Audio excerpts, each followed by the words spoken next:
আসসালামু আলাইকুম রাহমাতুল্লাহি ওয়া বারাকাতুহু।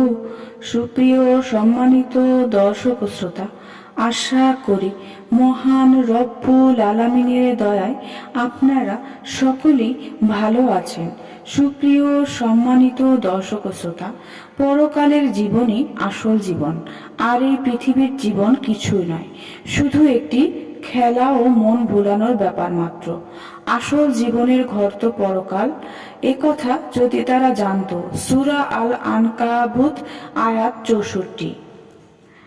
আবু হুরায়রা রাদিয়াল্লাহু আনহু থেকে বর্ণিত, তিনি বলেন, রাসূল সাল্লাল্লাহু আলাইহি সাল্লাম ইরশাদ করেন, তোমাদের মধ্যে কেউ যখন সঠিকভাবে ইসলামের উপর প্রতিষ্ঠিত থাকে, তখন সে যে নেক আমল করে তার প্রত্যেকটির বিনিময়ে 27 গুণ পর্যন্ত সওয়াব লিপিবদ্ধ করা হয়, আর সে যে গুনাহের কাজ করে তার প্রত্যেকটির বিনিময়ে তার জন্য ঠিক ততটুকুই গুনাহ লেখা হয়। সহিহ বুখারী হাদিস নাম্বার 42।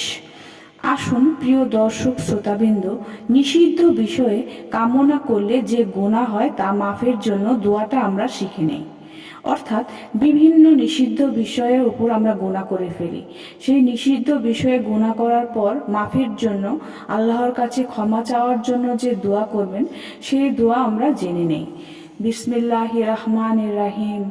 রাব্বি ইন্নি আউযু বিকা আন আসআলাকা মা লাইসা লি বিহি ইলমুন ওয়া ইল্লা তাগফিরলি ওয়া তারহামানি আকুম মিনাল খাসিরিন। অর্থ, হে আমার প্রতিপালক, আমি তোমার নিকট এমন বিষয়ের আবেদন করা থেকে পানা চাচ্ছি যে বিষয়ে আমার কোনো জ্ঞান নেই, আর যদি তুমি আমাকে মাফ না করো এবং আমার প্রতি দয়া না করো, তাহলে আমি সম্পূর্ণরূপে ক্ষতিগ্রস্ত হব। সুপ্রিয় সম্মানিত দর্শক শ্রোতা, আশা করি ভিডিওটি ভালো লেগেছে।